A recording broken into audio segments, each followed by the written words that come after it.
গত বছরের জুলাই আগস্টের ছাত্র আন্দোলনে নিরাপত্তা বাহিনীকে প্রাণঘাতী অস্ত্র ব্যবহারের নির্দেশ দেন তৎকালীন প্রধানমন্ত্রী শেখ হাসিনা। বিবিসিআই ইনভেস্টিগেশনের এই প্রতিবেদন নিয়ে প্রতিক্রিয়া জানিয়েছে প্রায় সব রাজনৈতিক দলের শীর্ষ নেতারা। প্রধান উপদেষ্টার প্রেস সচিব শফিকুল আলম মনে করেন, এরপর শেখ হাসিনাকে ফেরত দিতে ভারতের অস্বীকৃতির বিষয়টি আর টিকবে না।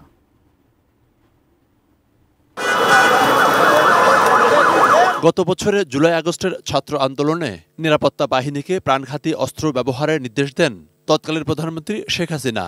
একটি ফাঁস হওয়া অডিওতে এমন সত্যতা খুঁজে পায় বিবিসিআই। একাধিক ফেসবুক পোস্টে প্রধান উপদেষ্টার প্রেস সচিব শফিকুল আলম বলেন, রাষ্ট্র অনুমোদিত হত্যাকাণ্ডে শেখ হাসিনার সরাসরি ভূমিকা নিশ্চিত করেছে বিবিসিআই ইনভেস্টিগেশন ইউনিট, যা বিশ্বকে অবশ্যই লক্ষ্য রাখতে হবে। এসি কেনার কথা ভাবছেন? ভিশন দিচ্ছে যে কোনো এসিতে 15% নিশ্চিত ছাড়। এছাড়াও থাকছে মানি ব্যাক গ্যারান্টি নিশ্চয়তা। অভ্যুত্থানে চালানো সহিংসতা যে আকস্মিক ছিল না, বরং তা অনুমোদিত ছিল, তা এই অডিওতে নিশ্চিত হয়েছে।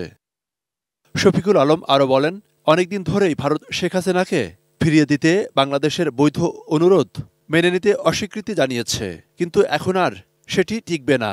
যার বিরুদ্ধে বিশ্বাসযোগ্যভাবে মানবতাবিরোধী অপরাধের অভিযোগ রয়েছে, তাকে কোনো আঞ্চলিক বন্ধুত্ব কৌশলগত হিসেব যা রাজনৈতিক উত্তরাধিকারের অজুহাতে ভারত রক্ষা করতে পারবে না। এ নিয়ে কথা বলেছেন বিএনপি মহাসচিব মির্জা ফখরুল ইসলাম আলমগীরও। তার বক্তব্যের একটি স্ক্রিনশট ফেসবুকে শেয়ার করেছেন এনসিপির দক্ষিণাঞ্চলের মুখ্য সংগঠক হাসনাত আবদুল্লাহ। তিনি লেখেন, ফাইনালি।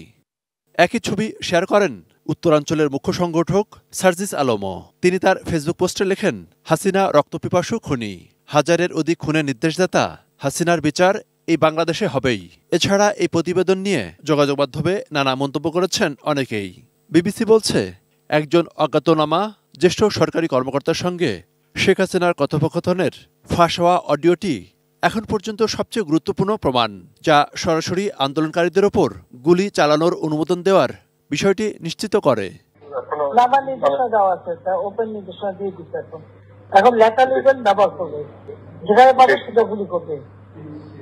অডিও ক্লিপটি গত মার্চে অনলাইনে ফাঁস হয়। ইন্টেলিজেন্স অফিশিয়াল মনিরুল ইসলাম মিন্টু, এটি নিউজ, ঢাকা।